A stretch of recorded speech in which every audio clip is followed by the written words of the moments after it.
Have you ever wondered what happens when the calendar of such an important tournament like Cincinnati turns into a real puzzle? Well, this time it's not just about thrilling matches, but about a schedule change that has sparked controversy in tennis. Carlos Alcaraz, one of the big favorites and a current fan idol, has not stayed quiet in the face of what many consider organizational disorder. Today we'll tell you all about the scheduling changes, the complaints from the Mercian, and the chaos that has left both players and fans bewildered. The Cincinnati Masters 1000 has undergone a real revolution in its format, extending the tournaments to 12 days and merging men and women into a single event. In theory, this move aims to offer more spectacle, but in practice, it has proven far more complicated. Matches are not only spread across endless days, but now the semifinals and finals seem to have lost their natural logic.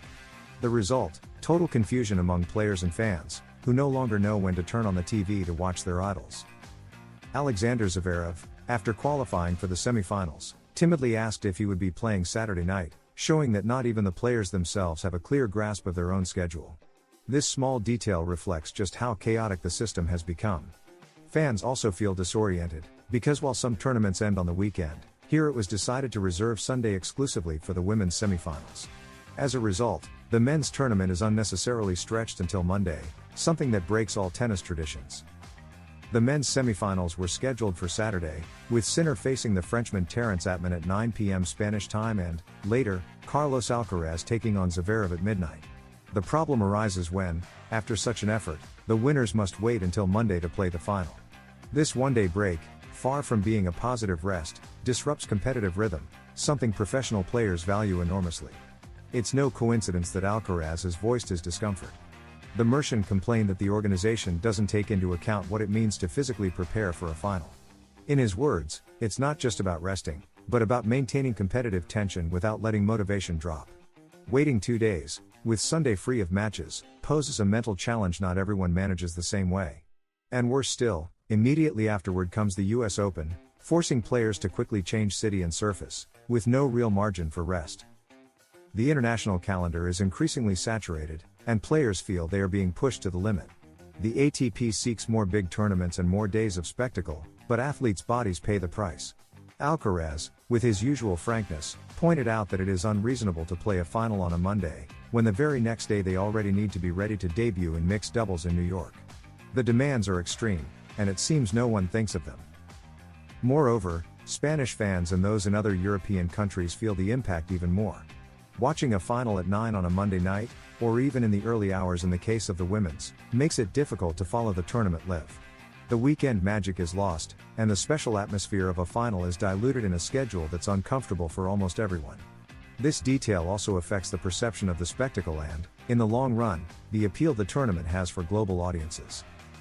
The situation becomes even more striking when we look back at the Masters 1000 in Canada. A mismatch had already occurred, ending midweek while Cincinnati was starting. Back then, the absence of stars like Djokovic, Sinner, and Alcaraz made the mess go largely unnoticed, but now, with the top three in action, the problem has been thrown into the spotlight. And the anticipation of a possible fourth matchup this year between Alcaraz and Sinner meant that everyone wanted a clear, sensibly scheduled final. Carlos didn't hesitate to express his displeasure at a press conference, mentioning that tennis cannot turn into some sort of calendar experiment where players are the pieces. He said he understands the importance of television and sponsors, but insisted that athletes need respect for their recovery times and for the traditions of major tournaments. His tired, critical gesture was caught by all the cameras and quickly went viral on social media. Fans reacted strongly in support of the Spaniard. On Twitter and other platforms, the phrase "Alcaraz tired of the organization" became a trending topic. Many compared this situation with what happens in other sports, where calendars are adjusted to favor both spectacle and athletes' health. In tennis, however, it seems commercial interests outweigh competitive logic. That collective sentiment gives even more weight to the Mercian's complaint. Meanwhile, Jannik Sinner was more reserved, though he hinted he would also prefer a more coherent schedule. Zverev, for his part, acknowledged that stretching to Monday was strange, but in the end, they must adapt. However, what sets Alcaraz apart is his charisma and his ability to speak clearly, something that connects directly with fans. That honesty has won him the affection of many, who feel he represents the voice of those also fed up with poorly thought-out decisions. The impact of the scheduling change is not limited to this edition. Many specialists agree that the ATP must seriously review the 12-day tournament format, because while the aim is to rival the Grand Slams in relevance, they create more problems than they solve. Players aspiring to long, successful seasons need planning, not improvisation that forces them to adapt in a matter of hours. This debate, without a doubt, will continue growing after Cincinnati. Thus, the tournament that was meant to be a sporting spectacle ends up as an example of what happens when the organization prioritizes TV schedules over the game itself. And although we will surely see a top-level final, what many will remember is Alcaraz's protest and the widespread feeling of chaos. The controversy is already served, and it will be difficult for the ATP to ignore these voices, especially when they come from the great stars who attract masses of fans. Can a small physical setback change the course of a big tournament? That is the big question surrounding Alexander Zverev after his victory over Ben Shelton in Cincinnati, where he secured a semi-final clash with Carlos Alcaraz. Despite his excellent level on court, the German's post-match remarks have set off alarm bells. Zverev admitted to feeling unwell physically right after the first set, a detail that worries not only his fans but the entire circuit. Will he be able to arrive in the best condition for such a demanding duel against Alcaraz? Let's find out. Alexander Zverev arrived in Cincinnati riding high after an American swing that seemed to be bringing back his best version. With Tony Nadal in his team, his tennis has shown notable improvement after the disappointment at Wimbledon. Reaching consecutive semifinals in Toronto and Cincinnati was a clear sign that the German was regaining confidence and consistency, both fundamental to staying at the top of world tennis in this final stretch of the competitive season. The match against Ben Shelton was a solidly passed test. Zverev dominated an informed rival and conceded only 4 games, showing confidence in his serve and control in the long rallies. However, what seemed to be a perfect day ended up tarnished by an unexpected detail, a physical discomfort that began at the end of the first set and grew as the minutes passed, generating concern. In his on-court interview, Zverev surprised everyone with his words. "Right now I don't feel very well," he confessed to the cameras, hinting that something was wrong with his physical state. The player explained that, although he started the match feeling better than in months, he ended up noticing a progressive drop in sensations, which sparked uncertainty ahead of the next match. Top-level tennis demands not only technique and strategy, but also physical strength to withstand intense rallies. And here lies the big problem. The clash with Carlos Alcaraz looms as a maximum demand battle, where long rallies and physical wear are inevitable. Arriving at 100% is an essential requirement to have a chance at victory.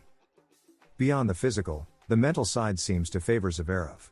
The German, who went through difficult times in recent months, now shows confidence and determination. His aggressive tennis and ability to dominate long points once again command respect on the circuit, although his current physical condition may become an unexpected obstacle to sustaining the competitive level. The difference of just 1 day of rest between matches adds to the difficulty. Barely 24 hours separate his win over Shelton from the expected clash with Alcaraz. This short margin limits recovery options and forces Zverev to rely on his natural endurance and his team's preparation, who must work intensely to minimize any discomfort before the key duel. Carlos Alcaraz comes into this semifinal in great form and is the favorite. His energy, speed, and ability to endure long rallies mean every opponent needs to be at their physical peak to compete. For Zverev, any weakness could be a decisive disadvantage, as Alcaraz knows how to exploit every chance to wear down his opponent and drag the match into territory where his youth prevails. Facing Alcaraz is always a physical and mental challenge. The Spaniard, at just 21 years old, has shown admirable endurance that allows him to maintain a very high pace even in matches lasting over 3 hours. If Zverev is not at full strength, he may be forced to take more risks with his shots, thereby increasing the chances of committing unforced errors, which would favor Carlos's offensive game. This possible scenario only heightens the uncertainty. On one hand, Zverev is showing a level of tennis capable of competing with anyone on the current tour. On the other, the physical factor emerges as a dangerous unknown that could ruin a golden opportunity. His fans hope it is only a passing discomfort that won't decisively affect his performance. Tony Nadal, a key figure in his new team, could play a fundamental role in this situation. Beyond the technical aspect, his experience in managing decisive matches may help Zverev focus his energy on what matters most, staying calm, playing intelligently, and avoiding unnecessary strain that could worsen the situation. That mental strategy could be decisive against such an intense rival. The public will also be watching closely for any gesture from the German on court. A semifinal between Zverev and Alcaraz promises spectacle, but it may also become a thermometer of the German's real physical condition. If he manages to stay solid and competitive, expectations will rise ahead of the final. If, on the other hand, he shows signs of weakness, Alcaraz could seize the opportunity to impose his rhythm from the start. What's certain is that this duel has all the ingredients to become a turning point in the season. For Zverev, it represents the chance to confirm his return to the highest level. For Alcaraz, it's another opportunity to further consolidate his dominance among the new generation.